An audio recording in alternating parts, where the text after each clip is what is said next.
Hello, I am the Dark Master, and welcome back to the Kirby Right Back at Ya Retrospective. In today's episode, we shall be covering episode 31, Abusement Park, or as it's known in the Japanese original, Viva! Welcome to Dedede Vegas.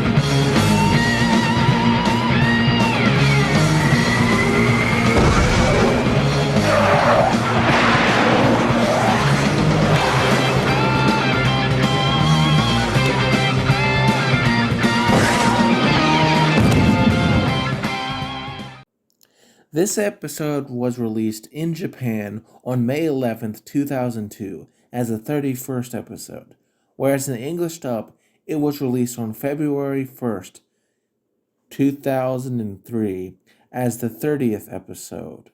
This was likely because of the shifting of other episode release dates, as opposed to anything wrong with the episode itself.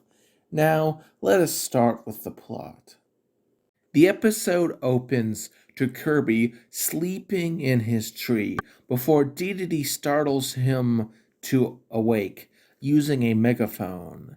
This not only startles the baby, but also rouses the attention of Takori, that filthy bird. The filthy bird demands an answer, to which the king explains he has a large announcement and then drives off, leading the pair utterly bamboozled. We then cut to Cappy Town, where the king declares that he has some good news, as he motions to Escargoon, who then invites all the Cappies to the Castle Dedede, which is now an amusement park. Tiff and Takori are shocked as Escargoon continues, saying the king built the complex in the castle as he throws out a bunch of tickets, which excite many, such as Spikehead here. It is here that we see the first change between versions. In the Japanese original, there is text that reads DD Vegas, free passport, clearly a reference to the infamous city Las Vegas. For some reason, 4Kids English dub airbrushed this text out, replacing it with an image of King Dedede's head. Now, this is something that I do see King Dedede doing due to his egotism, and to be fair, I'll talk about the changes that occurred in this episode towards the end. The king says he hopes all the people attend, especially Kirby, though Tiff crosses her arms in disbelief at the tyrant's turn of heart. After the intro, we see that Dedede has indeed rebuilt the castle into a carnival with fireworks. I would ask how Tiff would be unaware of this considering she and her family literally live in the castle, but it's not the worst nor last continuity error in the episode. The mayor holds a ticket, as we see Chief Bookum's wife say how the king was never this generous before, while Kawasaki and Gus both say it's a good chance to get away from their work, to which I must ask what work, considering how few people own cars in Cappytown, and how few people choose to eat at Kawasaki's. Meanwhile, Curio says the amusement park might be amusing. Wow, how descriptive there, buddy. Spikehead and the other two Cappy kids run over to join the line and encourage Kirby to do the same as the pink baby follows them. We pan to see Tiff, her family, Folo, and Fala overlooking the scene. Tiff asks her father if it's suspicious that King Dedede's acting nice all of a sudden and out of nowhere. Her father, Sir Ibram, says everyone can change, to which his wife, ladylike, asks sarcastically if a skunk like Dedede can change, to which Tiff says she thinks he still stinks. However, this is cut short when Escargoon and Dedede waltz in. The snail chastises Tiff's skepticism, and the king hopes they still participate in the opening. Escargoon sees the crowd and informs King Dedede, who tells them to let the crowd in, as the Waddledees play the trumpets and let people in. As we see, the egotistical king remade the entrance to look like his face, unintentionally horrifying. Regardless, the Cappies rush in as we see Meta Knight, Sword Knight, and Blade Knight observing the festivities. Blade wonders why the king is doing this, while Meta Knight, concerned, looks at Kirby. We then see many Cappies enjoying the festivities, such as merry-go-rounds and bumper cars. Kirby is watching this with the kids when Tiff and Tuff run over to him. She lambasts Kirby for coming to Dedede's park, as it is surely a trap. Folo and Fala say that Tiff is being paranoid and that's far too public for Dedede to try anything, but she counters by saying that they are naive. The back and forth is cut short by the appearance of a parade with poorly aged CGI renditions of both Dedede and Escargoon. Despite aging worse than the Phantom Menace, the Cappies cheer as we see the King and Escargoon dancing like fools, while Waddle Dees throw confetti everywhere. The kids and Kirby are delighted by the gallant display, though Tiff and surprisingly Tuff are unamused. This scene goes on for some time as the Cappies cheer the delightful Dedede, who then encourages his guests to enjoy the food and gourmet shopping, to which the Cappies roar in appreciation at party time. We then cut to an interior shot of the food court, and clearly the king is not following any OSHA health standards, as we see that even some of the mayor's sheep are partaking in the festivities, eating food. As someone who grew up in rural areas, and if you know anything about livestock, that they are gross and they poop everywhere with no regard for cleanliness. Otherwise, it seems perfectly great as we see a ton of delicious food, with the mayor saying the kids are having a blast. It is here that we see another change between versions that is much more significant, with a rather long cut scene from the episode. Chef Kawasaki laments his failure to get a Dedede plush from one of those crane games you tend to see in entertainment areas. Despite this anguish, Gus then tells him to get out of the way as it's his turn. The kids run up behind the pair and are horrified to see that the crane game only has identical King Dedede plushes, which is absurd considering how many Dedede plushes there have been over the years. There is another crane game with Estragoon dolls that are descriptively creepy according to the children. Folo and Fala point out how that there are crane games with plushes of Tiff, Tuff, and Kirby. Rather exploitative if you ask me, but whatever. Now, as a kid, I would have loved all these plushies, and getting them would have been quite a treat. To this day, I still want an official Tiff plushie. Yeah, there is that one which is a plush of Kirby holding a Tiff plush, but I can't find it. If anyone has a way to get it without spending $50 on a Japanese importer, please tell me down in the comments below. There's also that keychain, but it's literally not for sale anywhere, and it's so rare that there's only one image of it on the entirety of the internet. I'd also like to have that, but I don't think I'll ever be able to get that one. Tiff complains about the flippant lack of permission and exploitation. See, this is why copyright is a good idea in Diego findings. Otherwise, you get weird stuff like this, where some old guy exploits a young girl. Tuff tells her not to worry and Fololo and Fala say they should go ride something. 4Kids completely remove this entire sequence, and I honestly hate that. I mean, unlike some of the other removed scenes, it didn't feel repetitive or boring, unlike some of the other ones that have been seen in this series that have been removed. We then cut to a control room as we see the king and a staff of Waddle Dees plus Escargoon are watching the carnival as we see Kirby, Tiff, Tuff, and the others boarding those spinning teacups as Escargoon cracks his knuckles. Some have complained about this, saying snails don't have internal skeletons. My counter to that nitpick would be that, judging by Escargoon's size, we can safely assume he has in some way an internal support. We also see far more realistic snails in episode 6, if you remember, and because of this, we can safely assume that they are two different entities. Also, this is a cartoon that you probably shouldn't be looking as deep into to that extent, so there's that as well.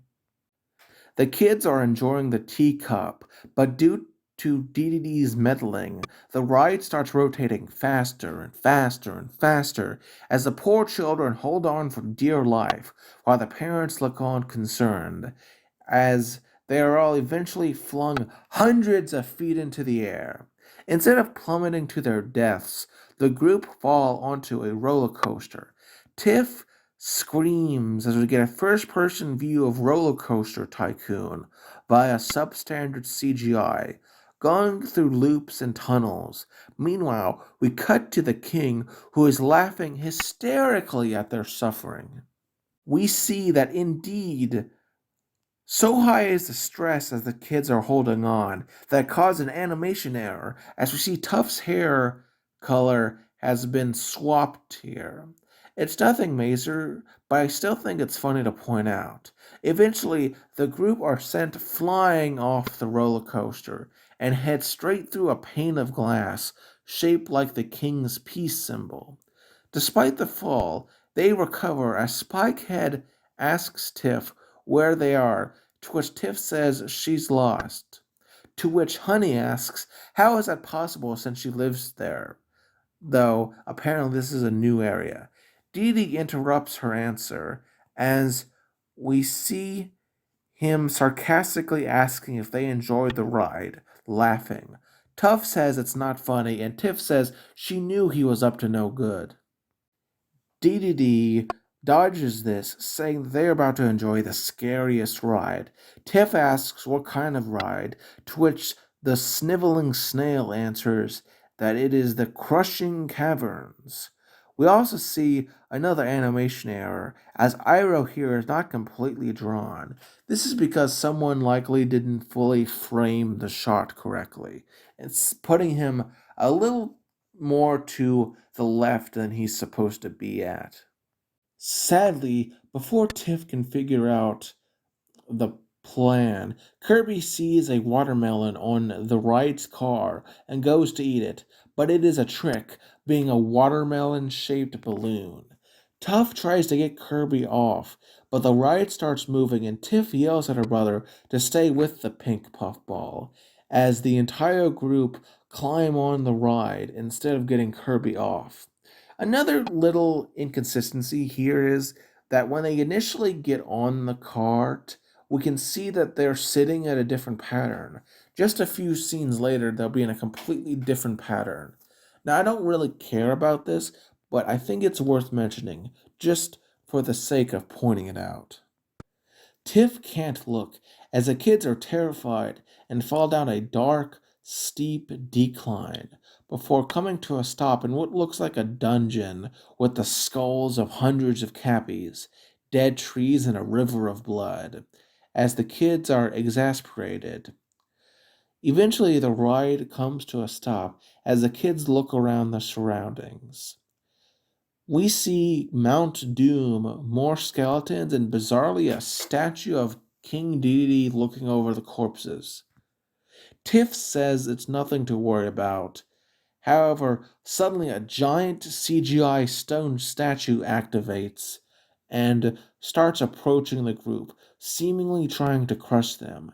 The kids hop off and then try and escape the statue, while the king and Escargoon watch, though the duo are greatly annoyed when the camera feed cuts off. King Dedede demands Escargoon to fix those cameras, as we see that a mysterious figure has been destroying the camera. The kids continue to flee the granite foe, and Tough, thinking running won't work, tells Kirby to suck it up. Kirby tries to do so with Tiff's encouragement, but is shoved away by the statue's mass as the baby coughs and is pushed away. Tough tells them to run, but the baby is distressed and about to be crushed by the statue, lifting a large piece of rock, but is then cut in half and falls into the statue's head, seeming to knock it out for a bit. As one of the mysterious figures is revealed to be Meta Knight. He says this place is a trap. Tiff says she knows, and Meta Knight asks the obvious question of if she knew, why is she here, and why did she come here?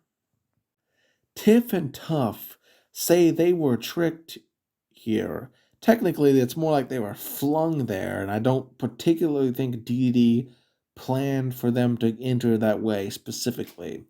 But whatever. Sword and Blade Knight return, saying that they disarmed all the other cameras, as we see a greatly annoyed Dedede yelling at Escargoon and the Waddle Dees to get the cameras back online.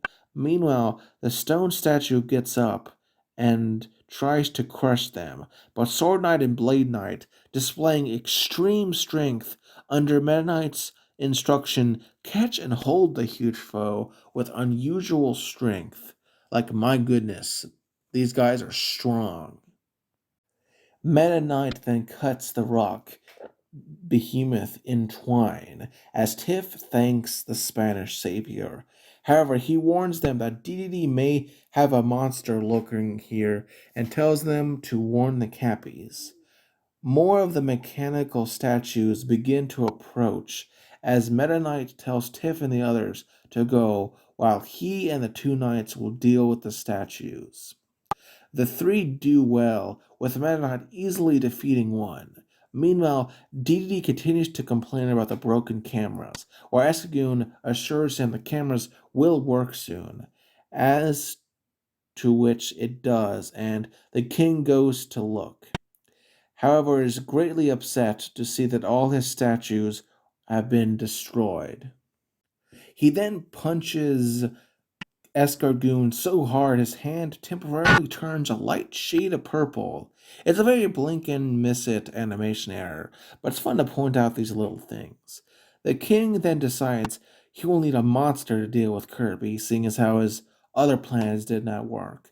Then, by the power of reused animation, he and Escargoon ride the throne up to the throne room and call up the enemy sales guy, who greets the king, saying that if he wants to buy a monster. The king says yes, but the sales guy reminds him that he has a lot of debt. However, Dedede retorts this. In the Japanese original, he says he is a customer, therefore is a god, which is somehow less entitled than the average Yelp reviewer. In the English dub, he angrily and loudly claims to have sent a check that is in the mail, and you can just hear the sales guy exasperation at having to deal with the king. And it's just so relatable to anyone who's had to work with a bad customer, especially in retail. He then delivers the monster of the week, Walkie. Walkie was a bad guy that originated in Kirby Superstar all the way back in 1996. It was a common enemy that, in terms of design, was one of those old fashioned microphones with a mouth and a pair of brown shoed feet. Honestly, kind of generic to say, though I must say the anime did make the transition extremely well, and it looks almost identical to the game version. Sadly, because of that, there's not much to say about him, though there is a minor change involving his voice between the English dub and the Japanese original. You see, in the Japanese original, Walkie can speak, being able to repeat names, whereas in the English dub, he is mostly silent except for the very end of the episode, which we shall eventually get to. Dedede goes over to pick up the small monster and asks what it does, to which the enemy sales guy sarcastically explains how a microphone works and that it makes his voice louder. The enemy sales guy that they should hold a karaoke challenge. Estrogen asks how that will deal with Kirby, to which the salesman says that if they can get Kirby onto the teleportation device, he can get Kirby and deal with the pink buff ball in the enemy base, basically. Escargoon mocks the plan, getting up onto the stage and singing into walkie. In the Japanese original, he literally sings in English a line from "You Ain't Nothing But a Hound Dog" by Elvis Presley. The English dub changes this to him saying, "I ain't nothing but a pink blob sucking all the time," clearly mocking Kirby, but still attempting to call back to the Elvis Presley song. It seems like a waste of effort if you are just trying to reference Elvis Presley, even though that reference already existed in the original version, you know. As if in retaliation, the enemy sales guy activates a teleportation device, pulling Escargoon to the other side, where he's surrounded by a pack of generic, horrifying monsters, to which the salesman says Kirby will be dealt with once arriving, and Dedede laughs, agreeing to the plan. As we then cut to outside in the courtyard, where Tiff, Kirby, and others are explaining the deception to the Cappies. The Cappies acknowledge this, with Bookham saying he suspected it the whole time, which makes you wonder why he even went there in the first place. The mayor complains that he was enjoying the vacation. Some of the women Cappies are extremely scared for their safety, while Gus says he has to go out and do an oil change, and everyone says that they're tired and decide to leave. Tiff is pleased by this development, but all is cut short by Escargoon making a surprise announcement. He announces that the king is holding one final event, that being a karaoke contest, shocking everyone, though Gus is surprisingly happy due to having abandoned a singing career to become a mechanic. In the Japanese original, he says the first place prize is 9 million D-Den and a year's supply of watermelon. For some reason, in the 4Kids English dub, this is split into the second and first prize each.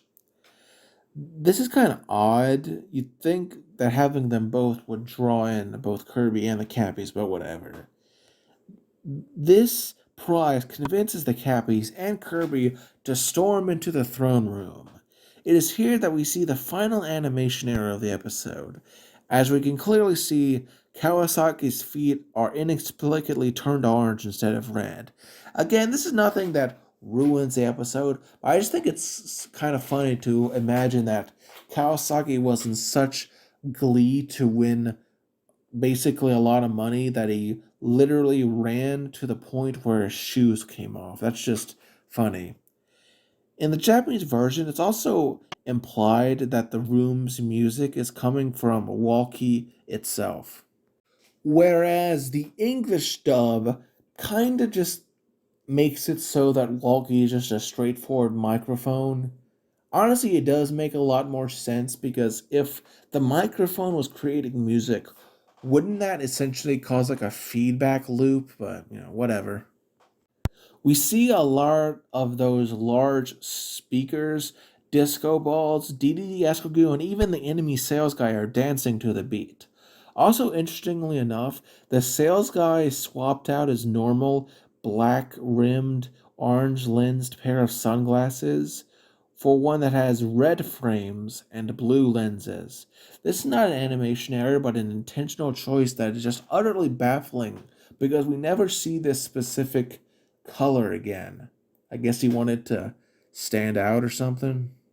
We also see that in the Japanese original, Kirby uses the Japanese word for watermelon, Suka, while an English dub replaces this with Poyo, which does make the character more consistent in being a baby. Hearing the prize, Kirby tries to go to the stage, but Tiff stops him, and we see Mayor Blustergas go up first to try his luck. In the Japanese original, he sings the song YMCA by the Village People, though he does get the acronym wrong, instead singing YWCA. The English dub replaces him singing some generic geriatric song. In either case, Chief Bookums does a massive kick on him, kicking him aside as he tries singing some generic love song, but then his wife takes the mic and lambasts his terribleness and tries to sing some sort of loyalty song. Yeah, it's another love song.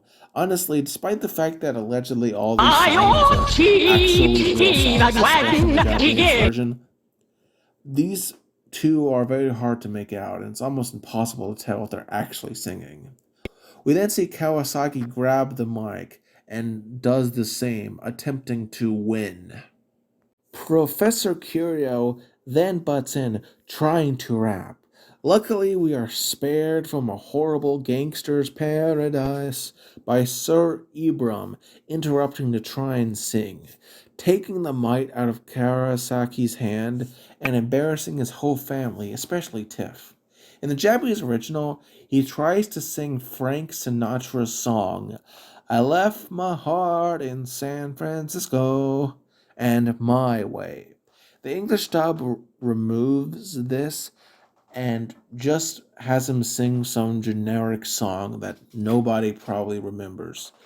As Dedede reminds everyone of the watermelon, causing Kirby to get out of Tiff's hands and try to get onto the platform. The Cappies are annoyed at Ibram for trying to have two songs, and so begins a massive brawl as Dedede thinks to himself evilly. Kirby is nearly crushed, while Tiff bemoans his suffering. Meta Knight enters the scene, saying that Kirby can't reach the stage, as the microphone is a monster, and the stage a teleportation device that would send him straight to enemies' clutches. Kirby tries to get to the stage, but the Cappy mob pushes him back. Estrogen points out to Dedede how the clumsy baby will never make it through the mob, as an annoyed king tells the sales guy to show off the watermelons again in order to stimulate Kirby's desirous appetite. He does so, causing the mob to pause, confused at the offering. Kirby, inspired, jumps on Sir Ibram's head, much to Tiff's dismay, and begins inhaling, scaring off the other contestants who don't want to be consumed whole. And even the king slash Escargoon must grasp onto their throne to avoid issues. Despite trying its best, Walkie is consumed by Kirby, who then becomes